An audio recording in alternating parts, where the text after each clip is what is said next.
Today I want to talk about a very simple but beautiful poem, a delicious poem about stealing plums. It's written by William Carlos Williams, who is a doctor, and unlike some of the other American modernists, he stayed in New Jersey and lived and worked as a doctor even while he was writing poems. So let me read the poem to you first, because it's good to hear the sound of the poem, and then we'll start to look at some of the meanings of this seemingly simple but in fact very complicated poem. This is just to say, I have eaten the plums that were in the icebox, and which you were probably saving for breakfast. Forgive me. They were so delicious, so sweet, and so cold.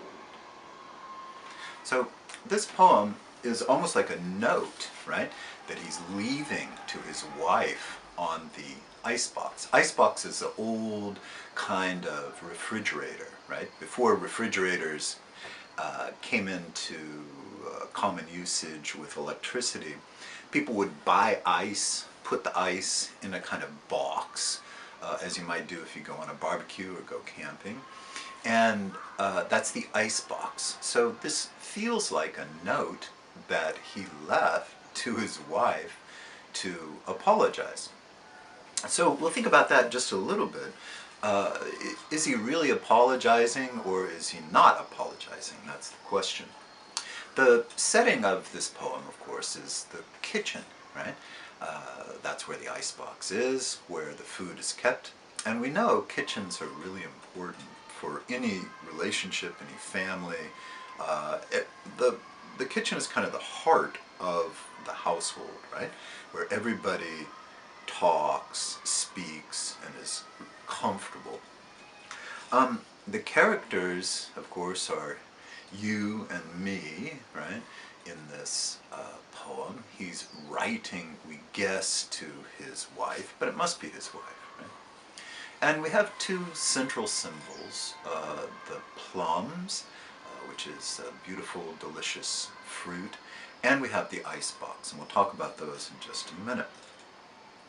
The thing that probably most people notice about this poem is its everyday language, simple language, right? Nobody needs to use their dictionary to find any of these words. And the American modernists wanted to create poetry, create a new poetic language that was simple. It was everyday words, everyday situations, everyday happenings, everyday conflicts.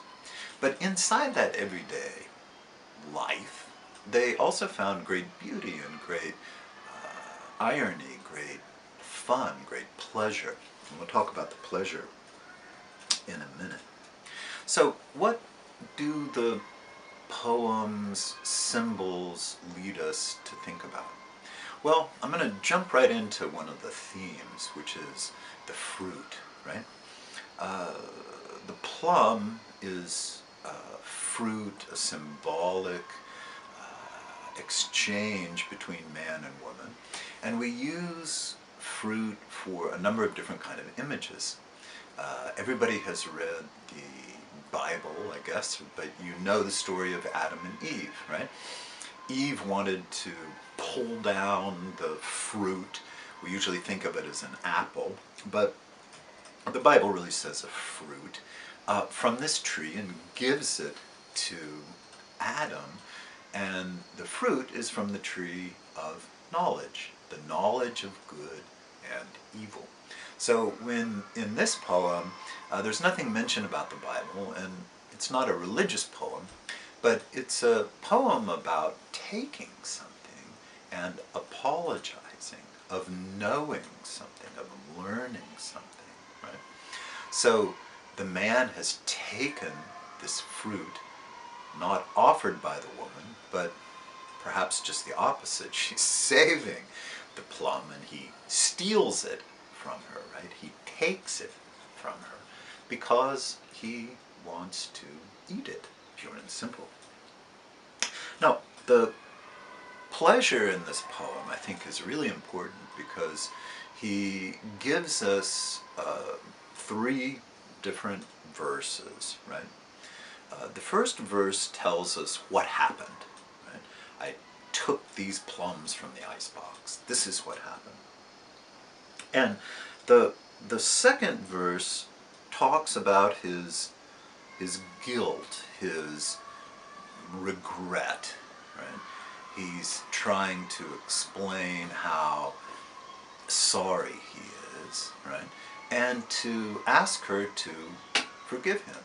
You can imagine, she wakes up, right? Doctors get up early, so maybe he took them in the morning, hot summer morning. And she wakes up later, goes to the icebox for her breakfast, and there's nothing there. He's not there, he's gone, he's off at work, and she's left with nothing in the icebox. So he's apologizing for that. But is he really apologizing, right? In Japan, apology is very complicated, right? Gomennasai, sumimasen, moshiwake arimasen. There's many phrases for apology. And in English, there's not as many phrases for apology, but there's a few. Usually if we say forgive me, we say please, right? But in this poem, does he say please? Definitely not. So is he really sorry? Perhaps not. He says, forgive me, right? But either he knows his wife will forgive him, or he doesn't care if she forgives him. Why does he not care? Well, because the plums were delicious, right? The pleasure of eating these, of satisfying his desire, is more important than her forgiveness. Right? So this is really a poem about desire, about wanting something, trying to get something. Of course it's a little bit of an apology, but we can't think this is a really serious apology. Rather, the apology seems to make it even worse, right? He's talking about how wonderful the plums were, right? If he was really sorry, he might say something like, oh well, the plums were not very good, I'm sorry, I'll get you some new plums that are better. But he doesn't say that. Just the opposite. He says they were delicious, they were wonderful, they were fantastic, right? They were sweet and cold, right? So he's almost kind of making the situation worse through his apology. Now, the poem emphasizes his pleasure in the plums by using lots of S's. So let me read the poem again. I want you to listen to the S sound, right? This is just to say. S, S, S, S, S. I have eaten the plums that were in the ice box, and which you were probably saving for breakfast. Forgive me, they were delicious, so sweet and so cold. So the S's, all of these S's, again and again and again, give us this feeling of him, right, eating this, right? So he gives us not just the taste and the feel and a kind of quick, forgive me, apology, but he gives us the feeling, the sound of eating the plums, right? You can picture him going, right, S, S, S, over and over again. So in addition to the S sounds, there's also a lot of hesitation in this poem. The poem has a kind of short lines, right? Dunk, dunk, dunk, dunk, dunk, right? There's not many syllables in each line. It's very, very short. Now, why is that? Well, usually when we apologize, we feel bad, we feel sorry, right? And we search for our words, right? So think in Japanese, if you apologize, sometimes you say nothing, right? We, we look for words to express our regret, express our sorrow, or express our guilt, right? But this poem has these two things balanced. Short line, chunk, chunk, chunk, chunk, but the S connects everything. And William Carlos Williams seems to be writing just a note, a simple note, to his wife. But in fact, he's writing a very complicated, very carefully structured poem. Those of you who studied haiku at high school or even at college, you'll think back to how simple some haiku are, but also how complicated they are. Right? Haiku always seems very simple, but in fact, when you look at it more and more, it becomes very, very complicated. So let's look a little bit at the complicated, not just the language, but the themes that he's talking about, right? First of all, the modernists wanted to talk about everyday life and look at what happens in simple situations, usual situations. And this poem is almost a perfect example of that simple, everyday language, everyday situation, everyday characters.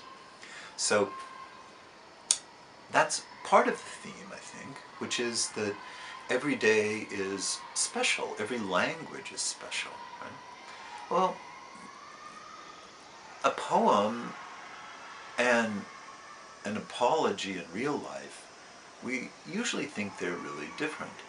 But William Carlos Williams wants to bring those close together, right? Poetic language, everyday language. He wants to bring those close and have us think about the simple words that we say every day, right? Because we forget about it. We don't think about our language very much. Just the opposite, we say things, we don't mean it, we have tatemai apologies. We use language in a kind of lazy and careless way, right? Everybody does. But William Carlos Williams really wants us to rethink how we use language in an everyday situation. Now, he does that because he really wants us to think about something, right? To think about the ideas, right? And this poem gives us two different people, two different kinds of people, right?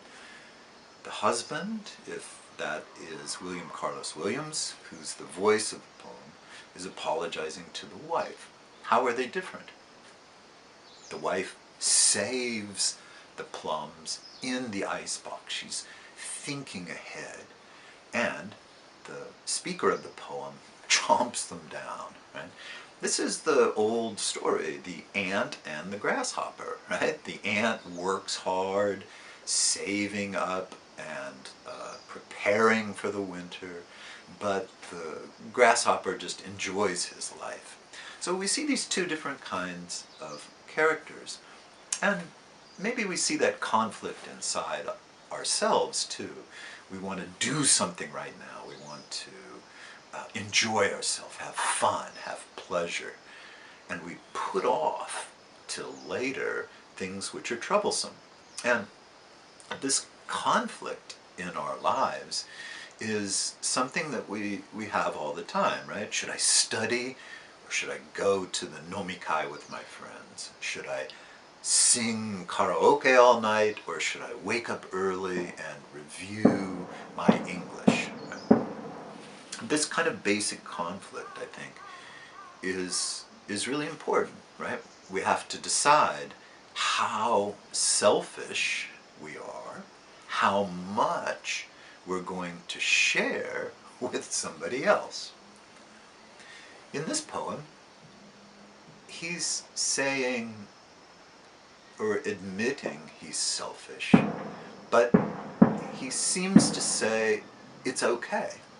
I'm selfish. I ate these plums, and I hope you'll forgive me, but if you don't, I'm going to share something else with you. I'm going to give you something in return.